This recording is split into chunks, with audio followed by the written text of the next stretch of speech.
Welcome back to AgriTalk from St. Louis at the annual convention of the American Veterinary Medical Association. Joining us now is Dr. Doug Meckes, Director, Food, Agriculture, and Veterinary Defense for the Department of Homeland Security. Dr. Meckes, thank you for joining us.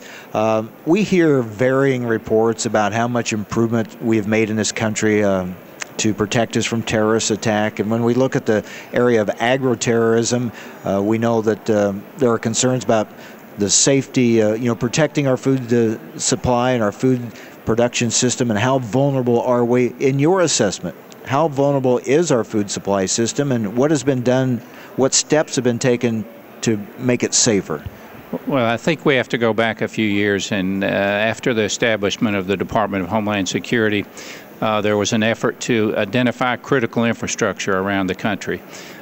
Sadly, of the 18 critical infrastructure, food and agriculture was the last to be recognized as important to our nation. But ultimately, the assessment was made that it is a critical infrastructure and was so named in 2004. Part of the problem has been the vast array of assets within the agriculture and food system. Unlike some of the other critical infrastructure that have fixed assets, agriculture is a system of systems. So from when we think about the farm to fork continuum, it's difficult to begin to try to understand how we protect that critical infrastructure and those assets. So I can say that there's been significant efforts made across within the Department of Homeland Security. A number of components are actively engaged in the protection of food and agriculture.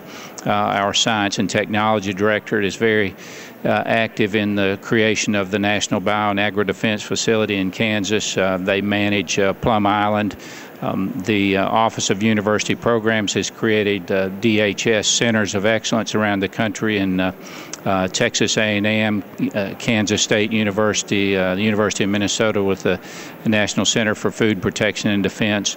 Infrastructure Protection has programs that have been created to assess resilience. The regional resilience assessment programs that are current. There's one currently ongoing in the dairy industry in California. Another was completed last year with the cattle industry in the Texas Panhandle. So DHS is very active and vigorously engaged in protecting our agriculture and food.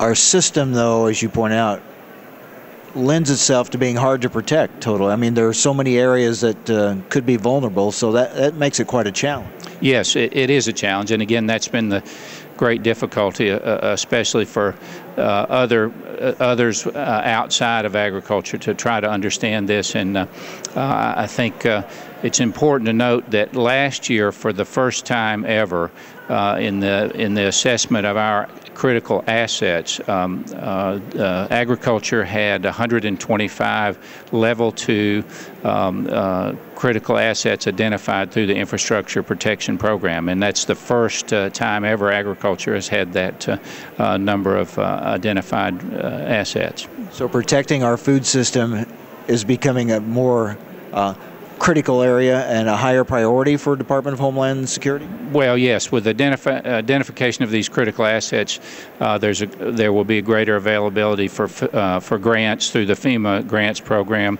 and of course, education and training will be directed now towards protecting those assets as well. And how prepared? We hear about, what happens if there's a disease outbreak or something like that, and what each state does. How's that plan as far as coordinating some type of response? Well, obviously, the issue of greatest concern would be foot and mouth disease outbreak, and again, there's a significant effort to prepare for, to respond to, and recover from a foot and mouth disease outbreak. So we work closely with the Department of Agriculture, who has the lead on that effort, and we stand in support of them. All right. Thank you, sir, very much. Okay. Thank you. Very critical area, obviously, protecting our food supply in the case of an agroterrorism attack. That's Dr. Doug Meckes, Director of Food, Agriculture, and Veterinary Defense for the Department of Homeland Security. We are in St. Louis at the American Veterinary Medical Association. When we come back, we will talk with AVMA Executive Vice President Dr. Ron DeHaven. Stay with us. It's halftime on AgriTalk.